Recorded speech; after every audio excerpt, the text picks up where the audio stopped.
બેલેન્સમાં મેં 25 વિડીયો ઉતારીને રાખી દીધા છે. મારો છોકરો છે ને એ આવે ને પછી મૂકે યુટ્યુબમાં. મને યુટ્યુબમાં મૂકવાનું આવડતું નથી. એટલે મારું શું કહેવાનું થાય છે કે સાધુ આપણી પાસેથી રીત શીખે તો સાધુને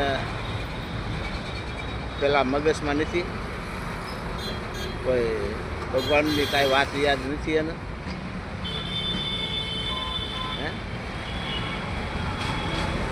ભજન નથી એની પાસે.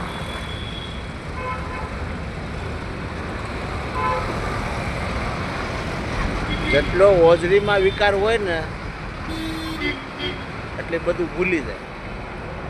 મગજમાં જો એને તેજ હોય ને તો એ ધર્મની વાત ભૂલે નહીં. સત્ય વાત એના મગજની અંદર હોય ને હોય જ તે સાધુની પાસે. રોતા હોય ને ફતવા કરતા હોય ને ભજનમાં ડેસ કરતા હોય ને આમ કરતા હોય ને ફલાણું કરતા હોય, એ વસ્તુ કાંઈ એની પાસે આવતી જ નથી. કોઈ વસ્તુ જ્ઞાન રૂપ જ્ઞાન શું છે આ તો સાધુને આપણે કહેવું પડે.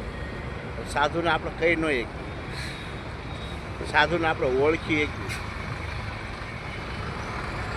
હા, આ દુનિયા છે ને પારસમણી છે. સાધુને ઓળખીએ તો કોણ?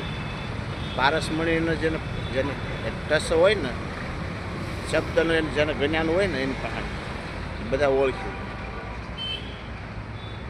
માયા લઈને ડટ્ટા આવે ને સાધુના પગમાં મૂકે ને એનું કોઈ જ્ઞાન નથી. એને ખાલી માયાનું જ જ્ઞાન છે કે મારી એટલી બ્લેક મેની છે ને એટલું આમ છે તેમ છે. હું આ સાધુના પગમાં મૂકી દઉં પછી મને સાધુ મને આરોગ્ય સાધુનું કાંઈ સારું વસ્તુ થઈ જાય તો સાધુ એને હારું થઈ જાય.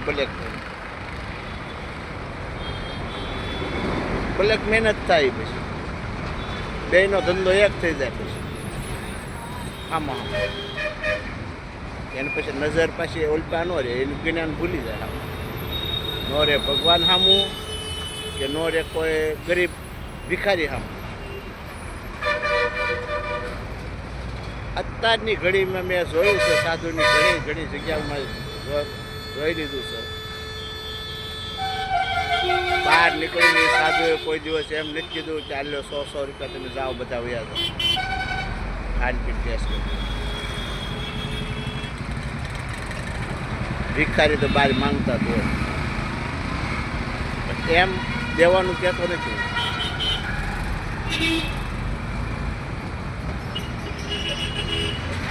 રામની માથે જ્યારે વિપત આવી ને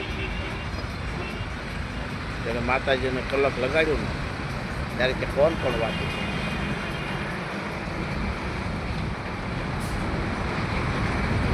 શ્રીરામની વાત. કોણ વાતું કરે? આપણા નગરની અંદર કોણ ચર્ચા કરે છે? ચર્ચા સાંભળવા બહાર નીકળવું પડે. એ ચર્ચા સાંભળવા બહાર ન નીકળે ને તો એ ફજેતી થાય મારા ભાઈ, બીજું કાંઈ ન થાય.